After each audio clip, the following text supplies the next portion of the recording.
Hello बच्चों। आज हम लोग सीखने वाले हैं एक नया टॉपिक जिसको हम लोग बोलते हैं इलेक्ट्रिक फील्ड। ठीक है बच्चों, अभी तक का हम लोग का जो डिस्कशन फोकस रहा है बच्चों, पूरा का पूरा इलेक्ट्रोस्टैटिक हम लोगों ने शुरू किया था, जहाँ पर शुरू से हम लोगों ने डिस्कशन शुरू किया that is from electric charge के बारे में सीखा। फिर हम लोगों ने ये सीखा कि भाई कोई बॉडी को चार्ज कैसे कर सकते हैं, यानी चार्जिंग मेथड्स के बारे में सीखा। चार्जिंग मेथड के बारे में सीखने के बाद फिर हम लोगों ने क्या क्या सीखा, हम लोगों ने ये सीखा कि अगर हमारे पास कोई भी दो चार्ज है ना, और दोनों क्या करते हैं, एक दूसरे के ऊपर फोर्स लगाते हैं, तो उनको फोर्स भी हम लोगों ने डिटेक्ट किया।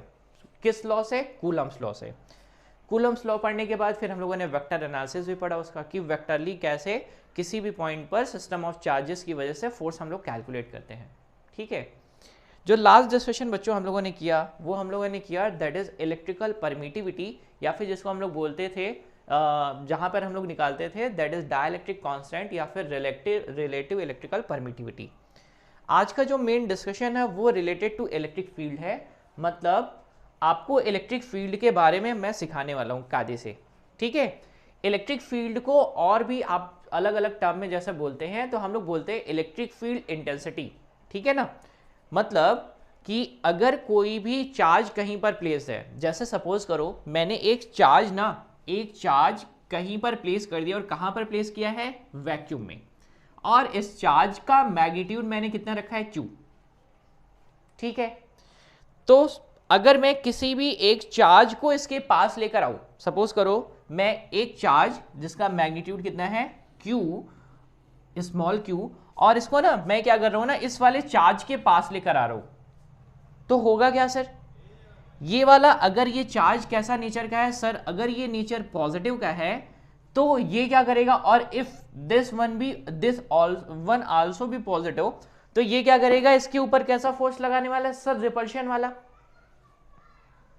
ठीक है ना, कैसा फोर्स लगाएगा? रिपल्शन वाला। अगर मैं इस चार्ज को यहां से हटा दूं, तो क्या यहां पर कुछ लगने वाला है क्या? मतलब मुझे पता कैसे चलेगा कि यहां पर फोर्स है? ठीक है ना, मैं रिपीट करूं आराम से। अगर आपके पास एक कोई चार्ज है दैट इज जिसका मैग्नीट्यूड है Q, कहां पर प्लेस किया है? वैक्यूम में, और उसके पास मैं किसी चार्ज को लेकर आता हूं, तो this charge experience a force, किसकी वजह से? कैसे हम लोगों ने फाइंड किया था? By Coulomb's law. Coulomb's law से हमने फाइंड किया था। अगर मैं इस चार्ज को यहां से हटा दूं, तो क्या आप ऐसा बोलेंगे कि इस प्लेस पर, अगर मैं इस पॉइंट को नाम दे देता हूं कि ये पॉइंट है आपके पास P, इस पॉइंट पे क्या कुछ भी नहीं है? तो इस चीज को हम लोग डिफाइन करते हैं किससे? इलेक्ट्रिक फील्ड से। किससे डिफाइन करते हैं? Electric field. मतलब सर यहां पर कुछ तो बात है जिसकी वजह से इस पर कुछ ना कुछ फोर्स आ रहा है। ठीक है ना, क्या आ रहा है? इसके ऊपर कुछ ना कुछ फोर्स आ रहा है। तो हम लोग डिफाइन कैसे करेंगे? हम लोग सिंपल सा बताएंगे कि अगर मैं किसी भी चार्ज को कहीं पर छोड़ देने वाला हूं, तो ये करेगा क्या? अपने चारों तरफ एक ऐसा रीजन बनाने वाला है। क्या करेगा? एक रीजन बना लेगा।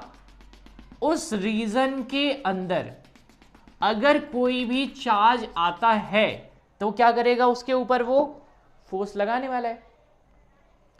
ठीक है ना, अब ध्यान से समझेंगे। अगर मैं फोर्स को फाइंड करूं कहां पर? इस चार्ज पर, तो आप डिफाइन करेंगे सर ये चीज आखिर क्या है, ये रीजन और स्पेस है क्या, जिस रीजन और स्पेस में कोई भी चार्ज एक फोर्स एक्सपीरियंस कर रहा है, इसी रीजन को ही हम लोग बोलते हैं इलेक्ट्रिक फील्ड। क्या बोलते हैं बच्चों?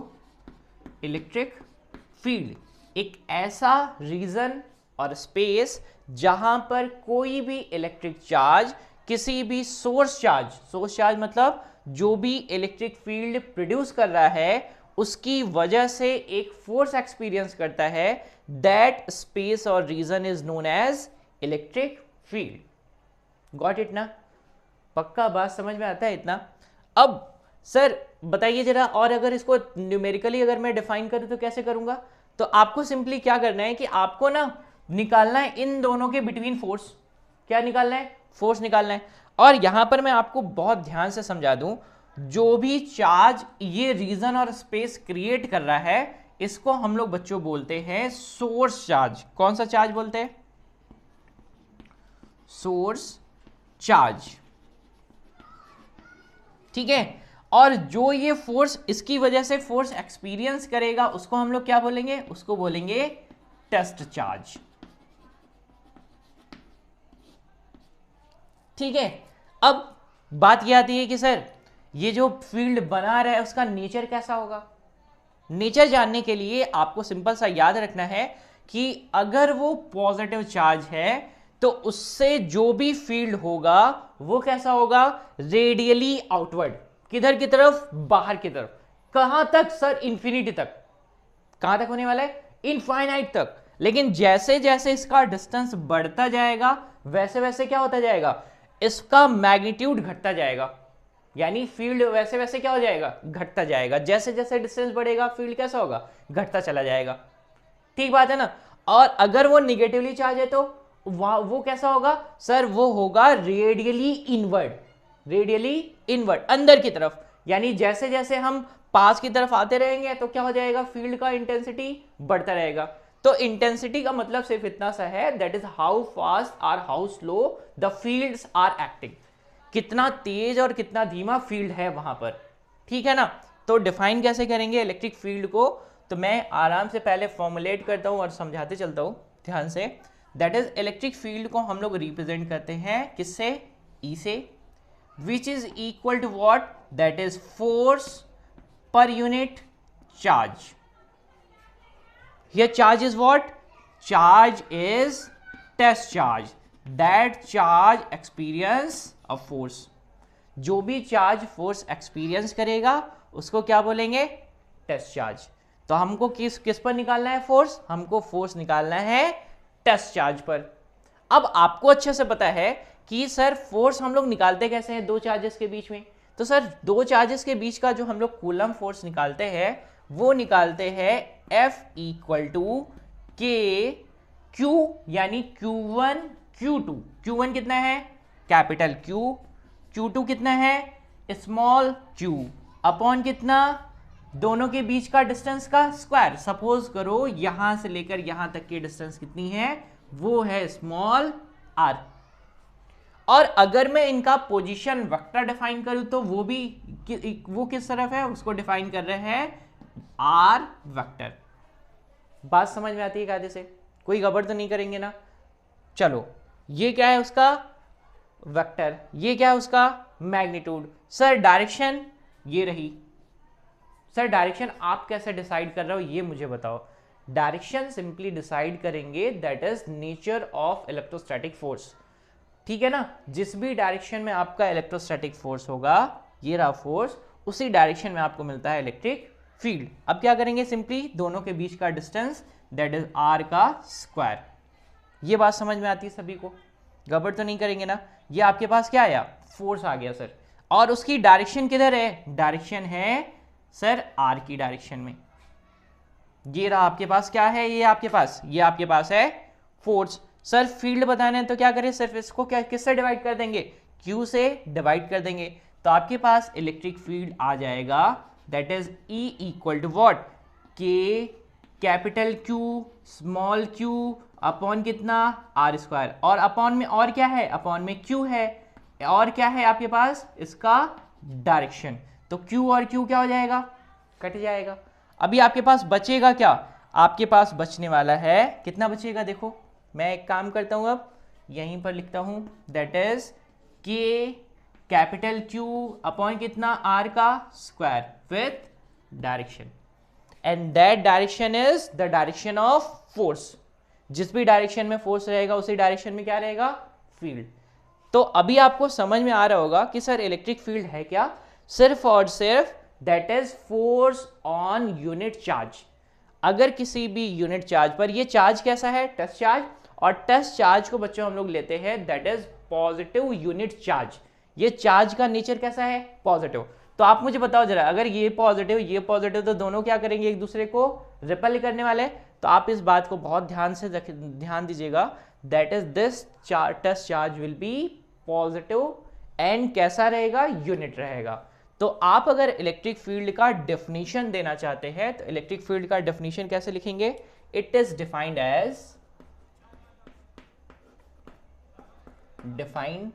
As force per unit test charge. ठीक है सर, कैसी क्वांटिटी है ये बता दीजिए। ये कैसी क्वांटिटी बच्चों? It is vector quantity. कैसी क्वांटिटी है? Vector quantity. अगर मैं आपसे पूछूं बताइए जरा इसका यूनिट क्या लिखेंगे, तो यूनिट क्या लिखेंगे? यूनिट लिखेंगे न्यूटन, दैट इज फोर्स का यूनिट, अपॉन क्या लिखेंगे? कूलम। ठीक है, कितने बच्चों को आया भाई? सभी को आ रहा है ना? बस इलेक्ट्रिक फील्ड का मतलब सिर्फ अगर हिंदी में ऐसे समझे ना, सिंपली भाई लोगों का इलाका, और उस इलाके में अगर कोई आने वाला है तो क्या करेगा? उसके ऊपर फोर्स लगाने वाला है। कौन लगाएगा? भाई लगाएंगे। और ये क्या रहेगा उसका? रीजन। ठीक है ना? गड़बड़ तो नहीं करेंगे?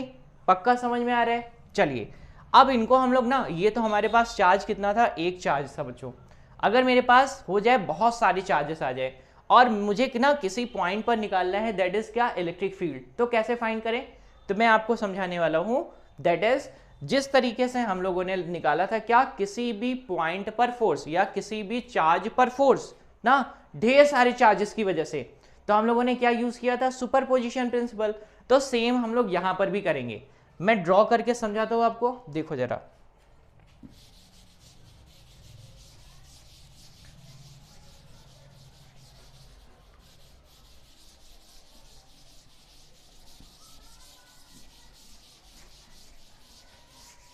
देखो जैसे सपोज करो कि आपके पास ढेर सारे चार्जेस हैं। ये रहा आपके पास चार्ज Q1, ये आपके पास चार्ज Q2, ये आपके पास चार्ज Q3 और ये आपके पास चार्ज रहा Qn। ढेर सारे चार्जेस हैं आपके पास।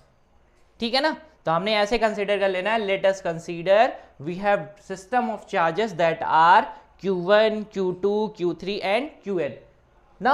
ढेर सारे चार्जेस हैं। कितने कितने हैं भाई? Q1 है, Q2 है, Q3 है, कहां तक है? Qn तक। ढेर सारे चार्जेस हैं मेरे पास। ठीक, और हमें ना किसी पॉइंट P पर निकालना है क्या? Electric field. ये रहा आपके पास कौन सा पॉइंट है? P, जिस पर मुझे क्या निकालना है? सर इलेक्ट्रिक फील्ड निकालना है। मतलब सर इस पॉइंट पर मुझे क्या रखना? That is test charge. एक ऐसा टेस्ट चार्ज रखने वाला हूं, और कैसा नेचर का रहेगा? पॉजिटिव नेचर का। ठीक है ना? तो पॉजिटिव नेचर, और मैंने ये जो सारे चार्जेस रखे हैं ना, ये मैंने ले रखे हैं, कंसीडर कर रखे हैं कैसे नेचर के? पॉजिटिव नेचर के। आपके पास पॉजिटिव भी हो सकते हैं, नेगेटिव भी हो सकते हैं। मैंने सिंपल बनाने के लिए कैसा चार्ज लिया है? पॉजिटिव। ठीक है ना? अब क्या करें साहब? सिंपली करेंगे क्या? हमें ना इस पॉइंट पर चाहिए इलेक्ट्रिक फील्ड। तो सबसे पहले क्या ड्रॉ करते हैं सर? जरा बताओ, जरा आप लोग याद करके बताओ मेरे को। जब हम लोग दो चार्जेस के बीच में फोर्स ऑफ अट्रैक्शन या रिपल्शन निकाल रहे थे, तो सर सबसे जरूरी चीज क्या हो रही थी? हम लोग डिफाइन कर रहे थे उनका पोजीशन वेक्टर ना, यानी डिस्प्लेसमेंट वेक्टर, कि दोनों के बीच का डिस्प्लेसमेंट कितना है। तभी तो बात बन रही थी आगे। और हमने फॉर्मूला ऑफ इलेक्ट्रिक फील्ड भी अभी निकाला। तो इलेक्ट्रिक फील्ड का फॉर्मूला हमारे पास आ रहा था कितना? दैट इज के क्यू अपॉन कितना? आर का स्क्वायर और इसका डायरेक्शन। सर ये क्यू क्या था? क्यू आपके पास ये होता है सोर्स चार्ज। कौन सा चार्ज? सोर्स चार्ज, जो क्या कर रहा था? अपने चारों तरफ एक रीजन बना क्रिएट कर रहा था, जिसकी वजह से किसी पॉइंट पर जहां पर हम लोग को किस टेस्ट चार्ज ले जाए तो उस पर क्या हो जाएगा? फोर्स एग्जर्ट होने वाला है। ठीक है? और यहां पर के क्या है? के इज इलेक्ट्रोस्टैटिक फोर्स कांस्टेंट, और आर क्या है? दोनों के बीच का डिस्टेंस। तो अगर मैं सपोज करो कि Q1 से लेकर यहां तक का अगर मैं डिस्प्लेसमेंट वेक्टर ड्रॉ करूं, कि यहां से लेकर ड्रॉ करता हूं P तक, ठीक, और इनकी बीच की ये जो डिस्टेंस है ना, इसको मैं ट्रीट करता हूं कितना? ये है आपके पास R1।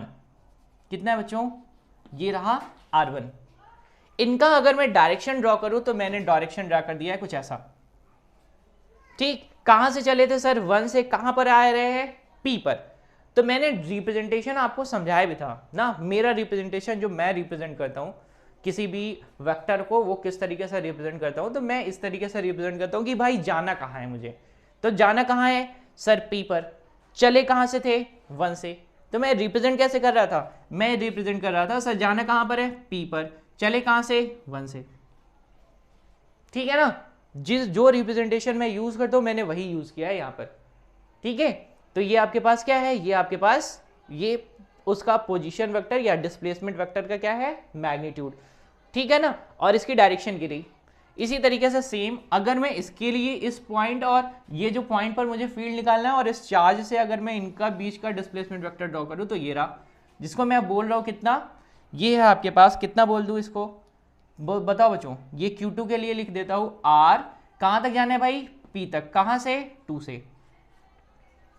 ठीक है, और अगर मैं तीसरे के लिए ड्रॉ करूं तो तीसरे के लिए ड्रॉ करेंगे तो क्या लिख देता हूं, मैं लिख देता हूं R, कहां तक जाना है, P तक, कहां से चले, 3 से, गिरा।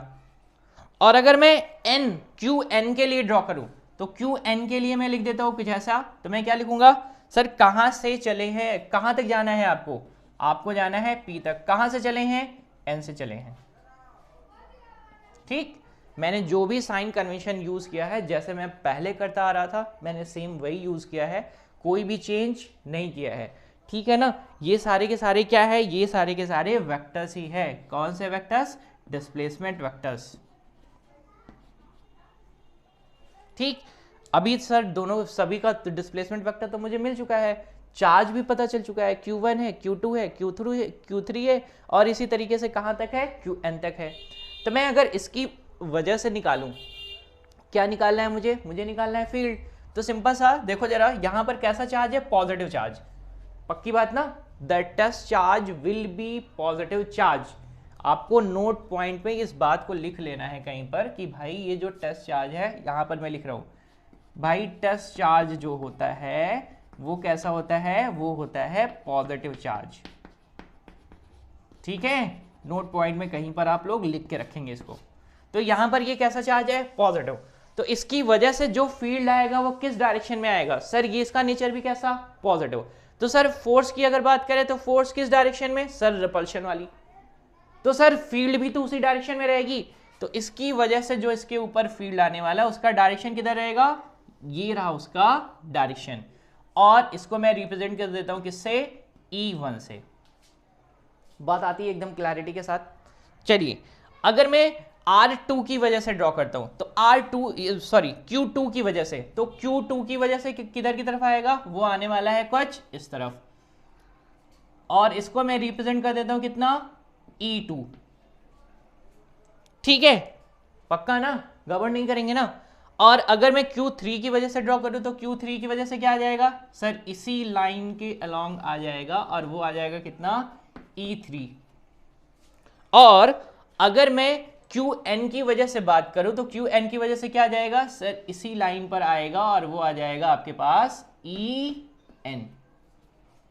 ये बात एकदम अच्छे तरीके से आपको समझ में आती है, कुछ भी गड़बड़ तो नहीं करेंगे ना। मैंने सिंपली जो भी इन दोनों के लिए, दोनों के बीच का जो भी लाइन ज्वाइनिंग रहेगा उसी के अलोंग हम लोग निकाला क्या करते थे, फोर्स, और वही डायरेक्शन रहेगी किसकी, फील्ड की।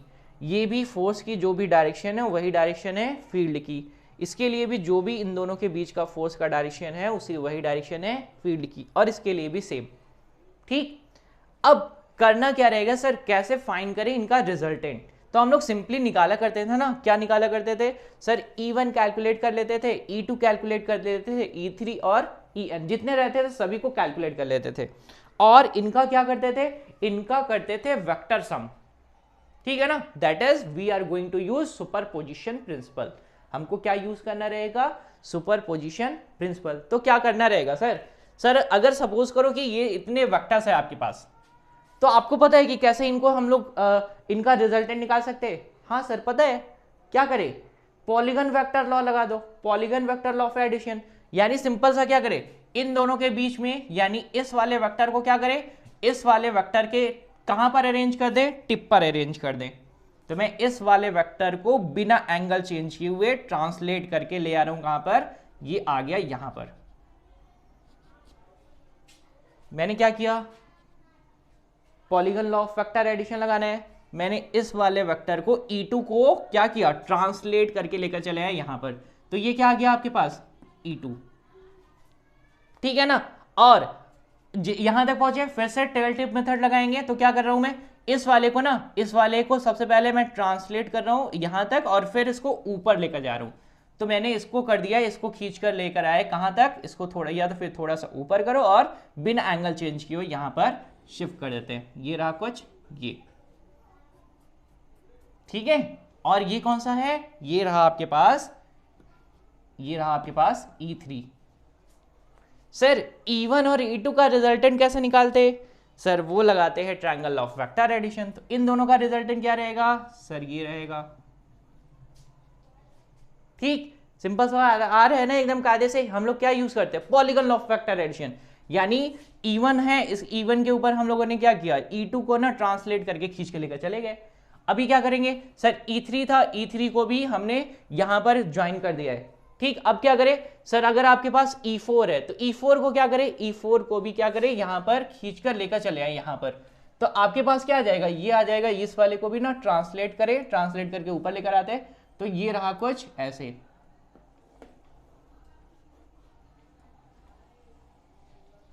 ठीक है ना, दिख रहा है ना।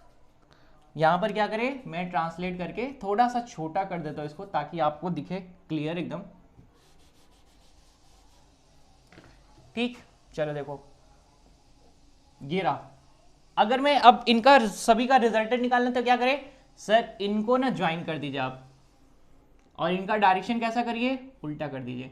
तो यही आपके पास क्या आ जाएगा, E net, that is resultant of the electric field. ठीक है, कुछ भी गड़बड़ तो नहीं करेंगे। सर ये तो आपने ग्राफिकल मेथड मुझे समझाने की कोशिश करी है, मुझे अगर निकालना रहेगा दैट इज न्यूमेरिकली कि कैसे फाइंड करें, तो कैसे फाइंड कर सकते हैं बच्चों। देखो एकदम सिंपल सा ट्रिक है, मैं लिखते चल रहा हूँ, आप फटाफट नोट डाउन करते चलेंगे और समझते चलेंगे। ठीक है, मैं इनको रब कर रहा हूँ, यहाँ से लिखना शुरू करूँगा। तो सबसे पहले मैं लिखता हूँ क्या, E1। E1 अगर मैं निकालूँ तो क्या लिखूंगा, सर लिखूंगा K, that is electrostatic force constant, which is equal to 1/4 pi epsilon nought. क्या करेंगे, और सर चार्ज पहला कौन सा है, Q1, यही है आपका कौन सा चार्ज, सोर्स चार्ज, अपॉन क्या, अपॉन रखेंगे दैट इज RP1 का क्या कर देंगे, स्क्वायर। डायरेक्शन किसकी, RP1 की। ये बात समझ में आती है। क्या आ गया आपके पास, E1। अगर मैं E2 फाइंड करूं, सर E2 बताइए फटाफट, आप लोग बताइए बच्चों, E2 कितना आ जाएगा। ये कैसा है भाई, वेक्टर है, तो मैं इनको वेक्टर में लिखता हूं। तो आपके पास क्या आ जाएगा सर, K, चार्ज अब कौन सा, Q2 लिख दो, अपॉन कितना, sir displacement vector that is RP2। ठीक है, इसका क्या करेंगे, स्क्वायर, और इसी का क्या रहेगा, डायरेक्शन, RP2 का डायरेक्शन। ये तो हो गया E1 और E2।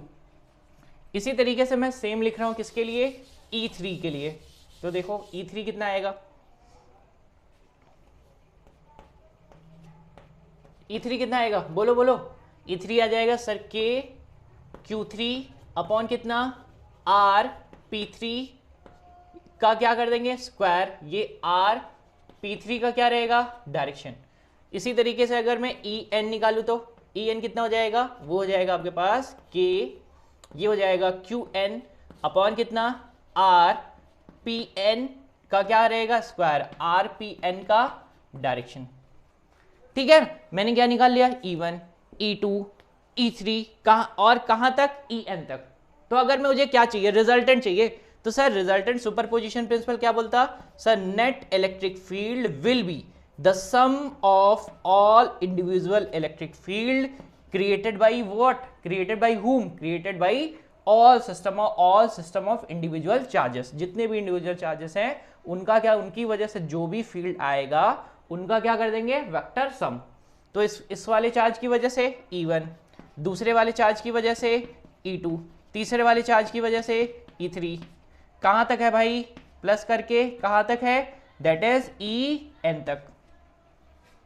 ठीक है ना। अब क्या करेंगे, सभी वैल्यू को पुट कर देते हैं। तो सभी वैल्यू को पुट कर देंगे। मैं क्या करता हूं, डायरेक्टली फटाफट करता हूं, K को मैं सभी में से, देखो K सभी जगह पर है ना, कॉमन कर देते हैं।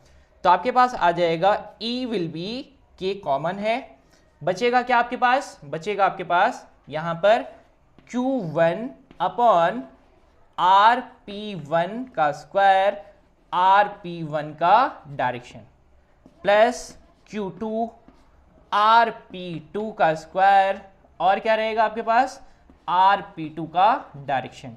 इसी तरीके से सेम अगर मैं करते जाऊं तो क्या मैं कर सकता हूं, मैं एक स्टेप छोड़ हूं, ये इसको मैं छोड़ देता हूं अभी, या फिर लिख ही देते हैं ना, फालतू में आप परेशान होंगे।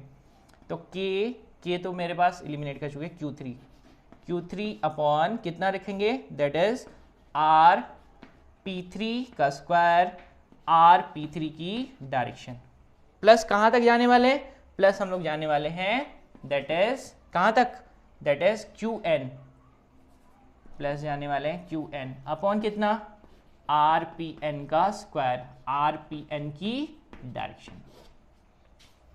रिपीट करूं मैं, सबसे पहले मैंने Q1 की वजह से इलेक्ट्रिक फील्ड निकाला, Q2 की वजह से निकाला, Q3 की वजह से निकाला, Qn की वजह से निकाला। मैंने आपको एक लॉ समझाया, कौन सा law, polygon law of vector addition. अगर आप ऐसा करते हैं तो सिंपली आपको ना वेक्टर को टेल टिप मेथड या फिर जिसको बोलते हैं हेड टेल मेथड, दोनों से आप क्या कर सकते हैं, वेक्टर को सिंपली ट्रांसलेट करके ज्वाइन करते चले जाना है। और जहां तक भी आप पहुंचेंगे वहां से क्या करेंगे, जो भी इसका क्लोजिंग साइड होगा पॉलीगन का वही उसका रिजल्टेंट हो जाएगा। तो सर ये तो ग्राफिकल मेथड हो गया, अगर मुझे न्यूमेरिकली बताना रहेगा या एनालिटिकली बताना रहेगा तो कैसे करेंगे, फाइंड करेंगे मैग्नीट्यूड ऑफ E1 जिनको वेक्टर फॉर्म में मैंने ऐसा लिखा है, क्या फाइंड करेंगे E2 जिनको वेक्टर फॉर्म में ऐसा लिखा है, फिर फाइंड करेंगे E3। इसी तरीके से जितने भी चार्जेस रहेंगे उनके लिए जैसे मैंने En फाइंड कर लिया है, ये फाइंड कर लेंगे। फाइंड करने के बाद आप यूज करेंगे सुपरपोजिशन प्रिंसिपल। उस प्रिंसिपल के हिसाब से क्या होता है, जितने भी फोर्स, जितने भी फील्ड आ रहे हैं सभी इंडिविजुअल फील्ड को वेक्टरली ऐड कर दिया जाए तो हमें मिल जाता है नेट इलेक्ट्रिक फील्ड। तो मैंने लिखा है E, फिर उसके बाद मैंने K को यहाँ पर कॉमन कर दिया था, electrostatic force constant Q1 upon RP1 का स्क्वायर, ये रहा। फिर लिखा है इसका डायरेक्शन प्लस दिस, फिर इसका डायरेक्शन ये RP2 है, ठीक है। यहाँ पर Q3 अपॉन RP3 का स्क्वायर RP3 की डायरेक्शन, क्योंकि डायरेक्शन ऑफ इलेक्ट्रिक फील्ड क्या है, जिस डायरेक्शन में फोर्स रहेगा, ठीक है। तो ये आपके पास आ जाएगा Qn अपॉन दिस, ठीक है। अब सर लास्ट स्टेप है क्या, आपको अच्छे से पता है कि यहाँ पर मैं इरेज कर रहा हूँ, ये ना इसको इरेज कर देता हूँ। देखो लास्ट स्टेप क्या रहेगा, आपको सिंपली नेट चाहिए तो नेट के लिए हम लोग लिखते हैं E, K होता है आपके पास 1/4 पाई एप्सिलॉन नॉट। समीशन करने वाले हैं, कहाँ से जाएंगे, फ्रॉम I इक्वल टू 1 से कहाँ तक, N तक। और क्या करेंगे, सिंपली पुट कर देंगे QI अपॉन कितना, अपॉन कर देंगे RPI का स्क्वायर RPI की डायरेक्शन। ये हो जाएगा आपके पास नेट इलेक्ट्रिक फील्ड का फॉर्मूला, ठीक है। आया ना,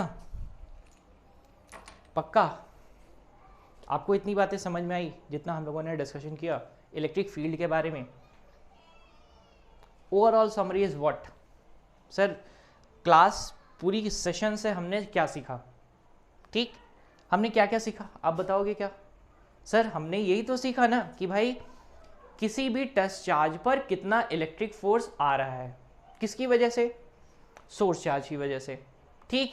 या फिर अगर हम ऐसा बोले सर इलेक्ट्रिक फील्ड है क्या, इलेक्ट्रिक फील्ड का सिंपल सा मतलब होगा एक ऐसा रीजन और स्पेस किसके अराउंड, उसी सोर्स चार्ज के अराउंड जहां पर जिसके अंदर मैं किसी भी टच चार्ज को अगर ले आऊं तो वो एक इलेक्ट्रोस्टैटिक फोर्स एक्सपीरियंस करेगा, पक्का। And that touch charge is positive unit charge, एकदम करेक्ट, कोई गड़बड़ी नहीं करेंगे। अगर हम इलेक्ट्रिक फील्ड के यूनिट की बात करें या इलेक्ट्रिक फील्ड जिसको इंटेंसिटी भी बहुत जगह पर हम लोग लिखते हैं electric field intensity, electric field how fast और slow that defines by the intensity. तो आप ऐसा इसका अगर यूनिट की बात करेंगे तो यूनिट हम लोग लिखते हैं न्यूटन पर कूलम, ठीक है, न्यूटन पर कूलम। सर अगर मैं पॉजिटिव चार्ज की बात करता हूं तो उसके लिए इलेक्ट्रिक फील्ड कैसा रहेगा, उसके लिए इलेक्ट्रिक फील्ड रहेगा रेडियली आउटवर्ड। और अगर मैं निगेटिव चार्ज के लिए बात करता हूं तो इलेक्ट्रिक फील्ड कैसा रहेगा, दैट इज रेडियली इनवर्ड। ठीक है, और अगर मैं बात करूं इलेक्ट्रिक फील्ड का डायरेक्शन कैसा रहेगा, तो आपको याद रखना है जिस भी डायरेक्शन में इलेक्ट्रिक फोर्स रहेगा उसी डायरेक्शन में इलेक्ट्रिक फील्ड मिलने वाला है। ठीक, कोई गड़बड़ नहीं करेंगे। मैं उम्मीद करता हूँ आपको बहुत अच्छे तरीके से समझ में आया है। अगर आपका कोई डाउट बच जाता है कि सर मुझे कोई चीज़ नहीं समझ में आ रही है इस टॉपिक से रिलेटेड, तो आप बिल्कुल मुझे बता सकते हैं कि सर ये टॉपिक मुझे नहीं समझ में आया है या ये चीज़ मुझे समझ में नहीं आई है। ठीक है, अल्टीमेटली किसी भी चार्ज या सिस्टम ऑफ चार्जेस के लिए हम लोगों ने निकाला फील्ड, जिसमें हम लोगों ने पढ़ा सुपरपोजिशन प्रिंसिपल की हेल्प से, that is net electric field निकालना। इसका दूसरा तरीका दैट इज ग्राफिकल मेथड भी हो सकता है, जिसको हम लोग कुछ इस तरीके से करेंगे। ठीक है, ठीक है बच्चों, तो thank you for the class.